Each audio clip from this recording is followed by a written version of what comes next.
যদি গলার ভেতরে পানি চলে যায় তবে কি রোজা ভেঙে যাবে? অজু করতে গিয়ে আপনি কুলি করতে গেছেন, গলার ভিতরে পানি ঢুকে গেছে, এরকম পরিস্থিতিতে রোজা ভঙ্গ হয়ে যাবে। কারণ হলো, এটা হলো ভুলে পানি যাওয়া, একটা হলো ভুলে গিয়ে পানি পান করে ফেলা।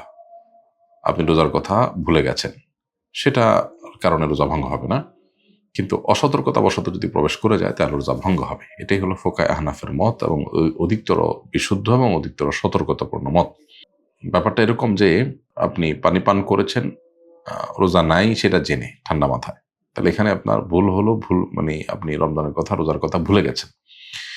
আর এই ভুলে যাওয়ার ব্যাপারটিকে নবী সাল্লাল্লাহু আলাইহি ওয়াসাল্লাম হাদিসে পরিষ্কারভাবে আমাদের জন্য এটার জন্য এটাকে আমাদের জন্য ছাড় দেওয়া হয়েছে।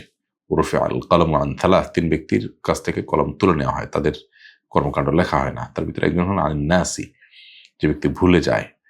তো রোজা কথা ভুলে গেছেন, সেটা এক জিনিস, ভুলে যাওয়া। কিন্তু যিনি অজু করার সময় কুলি করতে গিয়ে গলায় পানি চলে গেছেন, তিনি ভুলে গেছেন রোজার কথা, তা কিন্তু না। যদি এমন হয় যে তিনিও রোজার কথা জানতেন না তখন, সেই জায়গা থেকে তিনি এরকম করেছেন, তাহলে ভিন্ন কথা।